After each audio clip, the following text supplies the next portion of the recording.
আসসালামু আলাইকুম, স্বাগতম জানাচ্ছি বিবিসি নিউজ আন্তর্জাতিক সংবাদে। শুরুতেই সংবাদ শিরোনাম, এরপর বিস্তারিত। মার্কিন যুদ্ধজাহাজ ডুবিয়ে দেওয়ার হুঁশিয়ারি খামেনির। পাকিস্তান সরকার ও সেনাপ্রধানের বিরুদ্ধে ইমরান খানকে হত্যার ষড়যন্ত্রের অভিযোগ। চীনে আতশবাজির দোকানে বিস্ফোরণ, নিহত ১২। ইমরানের পরিবারকে নাকভির হুমকি, ইমরানের বোনদের অভিযোগ। দর্শক, এতক্ষণ শুনছিলেন সংবাদ শিরোনাম। এখন বিস্তারিত। আপনি যদি ইসরায়েলের ধ্বংস চান এবং মুসলিমদের পাশে থাকেন, তাহলে ভিডিওতে লাইক করে চ্যানেলটি অবশ্যই সাবস্ক্রাইব করে দিবেন এবং আপনার মূল্যবান মতামত অবশ্যই কমেন্টে লিখে জানিয়ে দিবেন। এখন বিস্তারিত। মার্কিন যুদ্ধজাহাজ ডুবিয়ে দেওয়ার হুঁশিয়ারি খামেনির। ইরানের পরমাণু কর্মসূচি নিয়ে জেনেভায় দ্বিতীয় দফার আলোচনা শুরুর দিনই যুক্তরাষ্ট্রকে কড়া সতর্কবার্তা গিয়েছে তেহরান। দেশটির সর্বোচ্চ নেতা আয়াতুল্লাহ আলী খামেনি ওয়াশিংটনকে হুঁশিয়ারি দিয়ে বলেছেন, পারস্য উপসাগরে মোতায়েন করা মার্কিন যুদ্ধজাহাজগুলো চাইলে সমুদ্রের তলদেশে ডুবিয়ে দেওয়া সম্ভব। তেহরানে এক অনুষ্ঠানে খামেনি বলেন, বিশ্বের সবচেয়ে শক্তিশালী সেনাবাহিনীও এমন আঘাত পেতে পারে যেখান থেকে বয়ে বাড়ানো কঠিন। এ সময় তিনি যুক্তরাষ্ট্রের প্রেসিডেন্ট ডোনাল্ড ট্রাম্পের সেই বক্তব্যের প্রসঙ্গ তোলেন, যেখানে যুক্তরাষ্ট্র নিজেদের বিশ্বের সবচেয়ে শক্তিশালী সেনাবাহিনী বলে দাবি করেছে।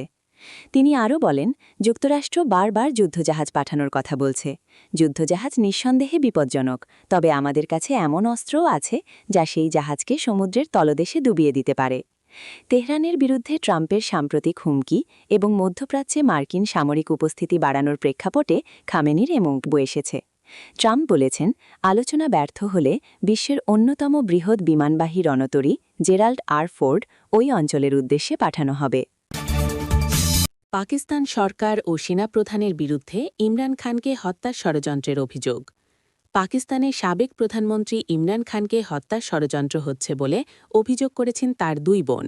বুধবার ১৮ ফেব্রুয়ারি সাংবাদিকদের সঙ্গে আলাপকালে উজমা খান ও আলিমা খান বলেন, এই ষড়যন্ত্রের নেপথ্যে আছে দেশটির প্রধানমন্ত্রী শাহবাজ শরীফ নেতৃত্বাধীন সরকার এবং ফিল্ড মার্শাল আসিম মুনির। এই দুজনের সঙ্গে ষড়যন্ত্রকারী হিসেবে আরও একজনের নাম বলেছেন আলাবন্দী এই ক্রিকেটার থেকে রাজনীতিবিদের বোনেরা। তারা বলেন, তৃতীয় ব্যক্তি হলেন স্বরাষ্ট্রমন্ত্রী মহসিন নাকভি। তাদের পরিকল্পনায় প্রাণঘাতী পরিকল্পনা করা হচ্ছে।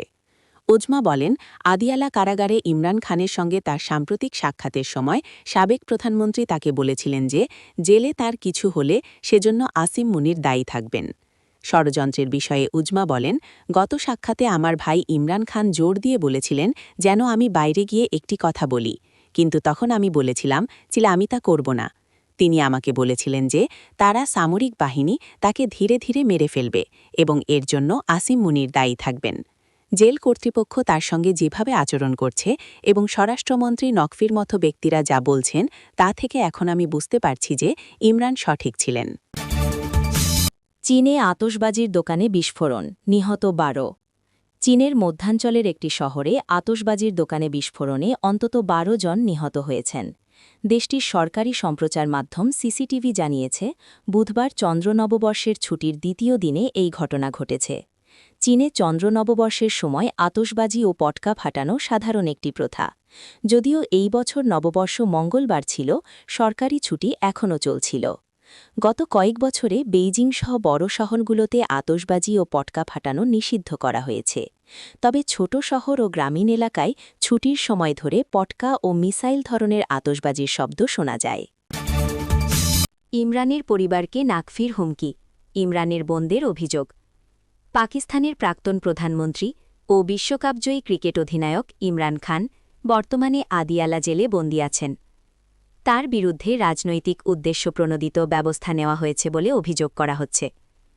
তার স্বাস্থ্য ক্রমশ খারাপ হওয়ার কারণে ক্রিকেট বিশ্বে তার প্রতি মানবিক আচরণের আহ্বান জানিয়েছেন সুনীল গাভাস্কার, কপিল দেব, গ্রেগ চ্যাপেল এবং ক্লাইভ লয়েডের মতো কিংবদন্তি খেলোয়াড়রা। ইমরানের বোন উজমা খান ও আলিমা খান অভিযোগ করেছেন, পাকিস্তান ক্রিকেট বোর্ডের প্রধান এবং স্বরাষ্ট্রমন্ত্রী মহসিন নাকভি, পাশাপাশি সেনাপ্রধান আসিম মুনির তার এবং তার পরিবারের ওপর হুমকি দিচ্ছেন। তারা দাবি করেছেন যে ইমরানকে হত্যা করার পরিকল্পনা করা হচ্ছে। উজমা একটি সংবাদ সম্মেলনে জানান, তার ভাই নিজে বলেছেন যে এই লোকেরা আমাকে মেরে ফেলবে, হত্যা করার পরিকল্পনা করেছে।